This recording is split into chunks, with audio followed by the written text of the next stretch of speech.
Bonjour à tous, bienvenue sur ProDeFi. Cette semaine, on va faire une vidéo un peu particulière. Vous savez que le Bitcoin a beaucoup retracé. Il y a eu un mini crash sur le Bitcoin. On vient de casser le range vers le bas. Du coup, les cryptos du wallet ont pris très très cher. Et donc, cette vidéo a pour but, si vous souhaitez recharger sur des cryptos, il faut toujours être en zone de rechargement. Et donc, on va pouvoir voir ensemble quelles cryptos sont en zone de rechargement pour pouvoir recharger sur ces éventuels cryptos. Je vous rappelle qu'il y a une vidéo où je vous présente mon wallet en mode Super Saiyan où j'ai toutes les cryptos. Donc les grosses positions à hauteur de 57% de mon capital, les moyennes positions 24% et les pépites, la liste des pépites que vous retrouvez toutes les semaines. Alors je vais pas toutes les faire, mais on va en passer pas mal en revue. On commence par le Vera de Veracity. Alors on va mettre un Fibo à chaque fois et on va regarder où on est. Hop, voilà, on est pile en zone de rechargement, donc on est même en bas de la zone de rechargement, donc très bon endroit si vous souhaitez recharger Veracity. J'enchaîne avec le Theta Network. Alors Theta, on va regarder où on est. Si on prend le bas, le haut, on n'est pas encore en zone de rechargement Theta. Donc on vient de casser les 0,5. Pour info, la zone de rechargement est entre 1,8 et 1,7. Donc là, on est un peu entre deux eaux. Je serai vous, j'attendrai un petit peu pour le Theta Token si vous êtes intéressé de revenir donc entre 1,8 et 1,2. Sur le Glimmer, pareil, le bas était en septembre 2023. On va mettre le Fibo, on est en plein zone de rechargement, donc pour un rechargement sur Glimmer, tout est OK. On enchaîne avec EGLD, ancien Elrond, on est également dans le bleu clair, donc en zone de rechargement. Très bon point. Je vous ai pas précisé, mais je me suis mis en weekly pour avoir une vue un peu plus macro. Donc ce sera en weekly les bougies. Sur UOS, alors on est même au-delà de la zone de rechargement, on est même plus bas puisqu'on est actuellement à 16 centimes et le bottom ultime est à 13 centimes. Donc on est presque tout en bas. Dernier support à 14 et 13 centimes. Si on pète, par contre, ça risque de faire très très mal. On risque d'aller beaucoup plus bas. Donc l'UOS est très très faible. Par contre, on est toujours sur des super prix pour recharger si vous pensez que le gaming est l'avenir, est une narrative d'avenir. Immutable X qui avait énormément pumpé. Alors comme ça à l'œil nu, je pense qu'on n'est pas encore en zone de rechargement. Ouais, on est actuellement au 0,5. On a retracé 0,5. On a méché au 0,618, mais on a été repoussé pour l'instant. Donc pourquoi pas, si vous êtes intéressé par Immutable X, mettre dans la zone de rechargement bleue et notamment pile sur les 0,618 à 1,72. Parce que si on remèche encore une fois, ça pourrait, vous auriez un super prix sur Immutable X. Ensuite le Matic. Alors Matic, hop, je vais passer. On est en zone de rechargement. On voit qu'il est assez faible aussi, mais on a retesté plusieurs fois, mais actuellement on est en zone de rechargement, donc vous pouvez recharger sur Matic. Ensuite sur AAV, on va regarder où on en est. AAV pareil, on est zone bleue, donc rien à signaler. Matic, zone de rechargement, vous pouvez recharger si vous le souhaitez. Océan Protocol qui a énormément pumpé, on va voir où on en est par rapport à la mèche la plus haute. On est au 0,5, donc un petit peu comme Immutable X. Eux, ils n'ont pas encore retracé jusqu'en zone de rechargement, donc pourquoi pas laisser des ordres. Alors je vais vous donner la zone, si vous voulez mettre des ordres, entre 0,72, le haut de la zone, et 0,45, le bas de la zone. On a méché une fois il y a 3 semaines, mais là actuellement on est plutôt aux alentours des 0,5. À noter que Océan Protocol va bientôt s'appeler ASI, puisque c'est la fusion d'Océan, Fetch et Singularity, les 3 tokens d'intelligence artificielle. On enchaîne avec NIR. Alors NIR, c'est un des plus forts. On va voir jusqu'où il a retracé. Lui, il a dû retracer un peu moins que les autres. Ouais, il est très très fort. On voit qu'on a travaillé les 0,38,2, donc le premier arrêt. On a méchant en dessous, on a toujours réintégré. Là, pareil, cette semaine, on a été un tout petit peu en dessous les 0,38,2, mais pour l'instant, la clôture hebdomadaire est au-dessus. Donc, sur NIR, on est plutôt dans une configuration où le premier arrêt n'est pas cassé, donc on risque d'aller plus haut. Ensuite, à LF0, là, LF0, il a pris tarif. Franchement, les prix Vassicoin, pour l'instant, c'est vraiment pas top. On voit qu'on est sur les plus bas. Donc, on est à 0,79. Le plus bas ultime est à 0,64. Mais en octobre, on était à 0,72. Voilà, on a méché un peu en dessous. Là, on est vraiment sur les plus bas, plus bas. Donc, si vous estimez qu'on n'ira pas plus loin que le bottom, vous pouvez recharger. Là, si on casse à la baisse, là, ça veut dire qu'on fera des nouveaux plus bas. Et là, c'est vraiment très mauvais signe sur LF0. Donc soit la smart money donne tout sur ce niveau-là pour ce prix-là, soit on va aller beaucoup plus bas. Là, c'est un peu coup de poker. GMX très très décevant aussi. Alors je vais quand même tracer la zone, mais on doit être vraiment dans les plus bas. Ouais, on est vraiment sur les 0,786, mais on a même méché dans la zone violette en dessous. Donc on est très très faible. on est sur des super prix long terme hein, de toute façon, mais à court terme, voilà, on a pété on est en dessous de la zone de rechargement, donc ça sent quand même pas très bon. Le token n'est pas très fort actuellement. On enchaîne avec Axelar, alors qu'il avait fait une explosion totale suite au listing de Binance en février. Et là, on a bien retracé. On est actuellement en zone de rechargement, quasiment sur les 0,618 aux alentours des 1,20. Donc, on est dans une bonne zone. Mais c'est vrai qu'il était assez faible dès qu'on avait cassé la trendline bleue qu'on avait tracée lors des précédentes vidéos. On l'a explosé à la hausse. Mais là, on a quasiment tout retracé la hausse de Binance et on est actuellement en zone de rechargement. Donc, bon niveau pour recharger. Optimism, alors pareil, je pense qu'on doit être en zone de rechargement à vue d'œil. Je vais placer le Fibo par rapport au dernier mouvement. Oui, on est en zone de rechargement, on a même méché en dessous, mais là on a rebondi, on voit on a retrouvé de la force pile dans la zone bleu ciel de rechargement. Donc là pour l'instant on a eu un léger rebond, mais on reste quand même à des prix relativement corrects pour recharger. Notre ami Avax également qui a fait un super rallye, alors qui était très fort et puis qui a retracé depuis comme le reste et on est actuellement, on a méché hein, au 0,618, on est aux alentours des 0,5 pour l'instant, mais on a méché 2 fois aux alentours de voilà, au 0,118 aux alentours de 29 dollars, donc pourquoi pas mettre des ordres aux alentours de 29 dollars et autrement attendre que le cours revienne en zone de rechargement entre 29 et 19. Arbitrum pareil, on a bien pumpé depuis septembre et on a tout retracé quasiment. Et on est actuellement même en dessous de la zone de rechargement, on est dans la zone violette, entre les 0,786 et les 0,886. Donc très bon prix actuellement sur Arbitrum. Si vous pensez que les layer 2 d'Ethereum, lorsque Ethereum va pumper, suivront, là on est sur super niveau sur Arbitrum. Sur le Tao, on en est où? Alors c'est pareil, je vais placer. On n'est pas encore au 0,618, pareil, on est aux alentours des 0,5. Pour info, la zone de rechargement serait entre 328 et 205, mais pareil, les tokens d'intelligence artificielle qui ont énormément pumpé, ils retracent, mais un petit peu moins que les autres, puisqu'ils sont un petit peu plus forts que la moyenne des autres altcoins. RNDR, ça doit être à peu près dans le même délire, je place la zone. Ouais, pareil, on est aux alentours des 0,5 et on n'a même pas méché jusqu'au 0,618. Donc toujours un peu compliqué de savoir est-ce que le cours reviendra entre 6 et 3,8. Si vous êtes pressé, vous pouvez en recharger maintenant. Si vous n'êtes pas pressé, vous pouvez attendre un rechargement en zone bleue.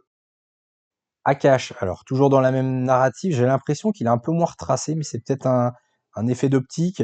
Ouais, non, pareil, actuellement, on a méché un peu en dessous, mais on est un petit peu plus fort. Bah, comme tous les tokens d'intelligence artificielle, on est dans la même configuration, donc même stratégie.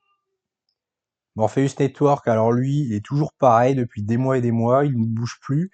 Il avait pumpé une première fois en 2023 et on est en zone de rechargement depuis juillet 2023, donc ça fait plus d'1 an qu'on est aux alentours de 1 dollar, entre 0,8 et 1,4, on range, donc je pense que ça réaccumule, au bout d'un moment il va péter vers le haut, mais pour l'instant il est dans un grand range, Morpheus Network, il fait plus grand chose depuis 1 an.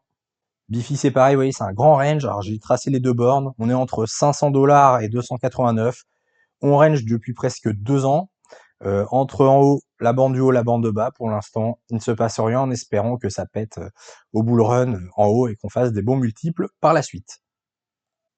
Dans le même style, Casper, alors pareil, c'est un grand range. Alors, j'ai pas tout l'historique, hein, puisque ça s'est cassé la figure tout 2022. Et en gros, depuis fin 2022, c'est un gros range. Alors, en gros, entre 60 centimes, alors vous voyez, il y a des petites mèches, mais en gros, 60 centimes en haut et le bas à 26 centimes, on range. En haut, en bas, en haut, en bas, en haut, en bas. Lors du crash récent du Bitcoin, on a même fait une mèche à 17 centimes et qui a été ravalée directement. Donc on voit qu'il y a un gros support aux alentours de 28 centimes, donc des super points si vous voulez rentrer sur le Casper. Notre ami Fracshare FXS, bah pareil, il est en bas de range, hein, c'est un peu pareil. Haut de range 10 dollars, bas de range 3 dollars et demi. On range entre les deux et pour l'instant on est en bas de range. Donc si vous pensez que ça va rebondir, c'est un excellent endroit pour recharger. Le Radiant Capital, pour l'instant, c'est pas terrible.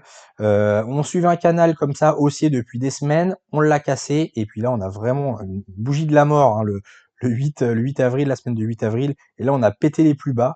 Donc, à voir si on réintègre le support des 20 centimes. Pour l'instant, on est à 18 centimes, on est très bas. En tout cas, sur du long terme, c'est des super points, puisqu'on a fait des high tail low, donc on est bien placé. Notre ami Caspa. Donc Caspa, si on reprend toute la hausse, on est actuellement, on a pété le premier arrêt et les 0,5 sont à 0,9 centimes. L'idéal, ce serait de recharger entre 7 centimes et 4 centimes en zone de rechargement, mais je ne sais pas si on retournera jusque-là, à savoir que la trendline qu'on suivait ascendante correspond aux 0,5 centimes, donc aux alentours de 9,4 centimes. À vous de voir si vous pensez que Caspa peut aller plus bas et vous attendez, ou alors que le retracement déjà au premier arrêt était déjà assez important et vous rentrez maintenant. Le Rio Token, alors il avait bien explosé évidemment depuis la vidéo, et on va voir actuellement où il est également. Et ben on a méché la zone de rechargement et on est remonté, pour l'instant on est aux alentours des 0,5 de Fibo, aux alentours de 1,6 $. Pour info, la zone de rechargement est entre 1,28 et 0,77 si vous êtes intéressé par le Rio. Dion à vue de nez, ça a l'air d'être à peu près pareil. Je vais placer quand même mon Fibo. Ouais, c'est ça. On a pété le premier arrêt. On a méchant en dessous, mais on flirte là actuellement. On est pile sur le premier arrêt, aux alentours des 1,2 centimes. Donc, est-ce qu'on va péter définitivement ou est-ce qu'on va rebondir? Difficile à dire. Je vous donne quand même la zone de rechargement, si vous êtes intéressé, entre 0,8 centimes et 0,5 centimes. Sur le Trias, on va poser on est pile en zone de... Ah non, on a méché en zone de rechargement, mais on est aux alentours de 0,5 également, il est assez fort. Donc, zone de rechargement, pour ceux qui seraient intéressés, entre 7,7 centimes et 4,6 centimes. Le tronc, il a pris cher aussi, hein, à l'image de l'écosystème Atom. Je trace mon fibre, on était monté jusqu'à quasiment 2 $, et là, actuellement, on est à 0,72 $. On est en pleine zone de rechargement, donc des super prix si vous êtes intéressé par Neutron, sachant que je pense qu'un jour ou l'autre, l'écosystème Atom va repartir à la hausse. Hein. Donc là, super zone. Le centrifuge, les RWA, on va voir où on en est. Le Fibo, on est actuellement sur les 0,5 de Fibo. On a méché dans la zone de rechargement, mais on est remonté aux 66 centimes. Pour info, zone de rechargement entre 52 centimes et 36 centimes. Celestia, on va regarder. Alors, comme ça, l'œil nu, je pense qu'on est en zone de rechargement. Je vais quand même tracer. La TH était à 21. On est actuellement, on est aux alentours de la zone de rechargement. La zone de rechargement entre 9 et 6. Et là, on est à 10, 19. Donc, on a méché en zone de rechargement et pour l'instant, on est juste au-dessus. Peace Network, l'Oracle, on va regarder où on est. Je trace le Fibo. Et ben, on a méché la zone de rechargement. Pareil, on est juste au-dessus. La zone de rechargement est à entre 0,47 et 0,30 et on est actuellement à 0,52. Octaspec, je vous l'ai présenté la semaine dernière. Je vais quand même mettre le Fibo, voir où on est. Pour l'instant, on n'a pas pété le premier arrêt. On est quasiment pile dessus, aux alentours de 1,16, 1,16 $. Donc, on est premier arrêt, donc potentiellement, on n'a pas fait de plus bas, donc on peut aller plus haut dans les prochaines semaines. Learpool, il a bien mangé aussi. Alors, on va regarder où il est. Je pense qu'il est en zone de rechargement. Ouais, c'est ça. Alors la zone de rechargement commence à 0,15. On est pile dessus actuellement. On a méché en dessous pour l'instant. On clôture juste en dessous. Mais entre 0,15 et 0,09, c'est la zone de rechargement. On continue avec Alephium. Alephium, alors où est-ce qu'on est rendu? Le bas, le haut. On a méché au 0,5, mais on a l'air d'être repoussé. Ce qui serait hyper intéressant cette semaine, c'est si on clôture au-dessus des 2,40 $, eh ben on serait au-dessus du premier arrêt, et ça voudrait dire potentiellement qu'on partirait à la hausse pour la suite. Notre ami Clorai, il a pris cher aussi. Alors je pense qu'il est en zone de rechargement. Ouais, là on est en pleine zone de rechargement sur Clorai. On est entre 0,18 et 0,10 pour la zone de rechargement. Sur Dinex, on a pété le gros support des 0,59. On voit là qu'il résistait, qui avait été rejeté plein de fois. Là, on l'a pété. Et donc, si je mets le Fibo en entier, on est où? Eh bien, on est actuellement en zone de rechargement. Pleine zone de rechargement. Donc, prochain objectif. Enfin, là, on est entre 0,59 et 0,36, la zone de rechargement. Donc, voilà, attendre que ça se stabilise en RLZ pour pouvoir recharger. Sur le token Connext, on est où? Je trace ma zone. Pour l'instant, on est pile sur les 0,618 de Fibo à 0,19. Le bas de la zone de rechargement est à 0,10. Sur le Nolus, on est sur la dernier gros support avant de tomber dans le vide. On est au 0,618, aux alentours de 4 centimes, mais on voit que c'est limite. Hein. Si on casse, on risque d'aller beaucoup plus bas. Ironfish un peu dans le même style, on est sur le dernier support, on a méché dessus, si je place mon Fibo, on est en RLZ, mais voilà, le dernier support est à 1,34, on a méché en dessous, on est remonté, mais on est sur un point critique. Par contre, pour du long terme, on est en RLZ, donc pas de souci pour Ironfish pour recharger. Sur Dimo, pareil, il a pris un petit peu cher, comme tous les tokens. On est également en zone de rechargement entre 36 centimes et 23 centimes. Sur Mintlayer, pareil, on va placer le Fibo, on va regarder où on est rendu. On est en zone de rechargement entre 0,38 et 0,21. Là, on est actuellement à 0,32. Mais j'ai laissé ce que je vous avais dit pendant la vidéo, la Bale Trendline descendante. Si on casse cette trendline, c'est plutôt bullish. Là, pour l'instant, on est toujours en dessous. Donc, on suit le flux descendant. Sur Stride, également, on va regarder où on est rendu. Stride, et ben, on est en RLZ, même sur les 0,786, on est très très bas. Aux alentours de 2,26, il y a un gros support, il faudrait pas casser, sinon on risque de s'enfoncer beaucoup plus bas. Nxera aussi, alors lui, il a également pris cher. En RWA, on est en bas de zone de rechargement, aux alentours des 0,0043. Pareil, il faudrait pas casser ce support, sinon on risque de s'enfoncer beaucoup plus bas. Le Tarasca, qui avait énormément performé, on va voir jusqu'où il a retracé. Il a retracé au 0,618, il a méché, mais pour l'instant on n'a pas pété, on n'est pas encore entré en zone de rechargement. Pour info, la zone de rechargement est entre 1 centime et 0,6 centimes. On est actuellement à 0,10,2 centimes. Le Néon Token, alors pareil, il a bien retracé à l'image de Solana, et là on est dans la zone de rechargement en plein milieu.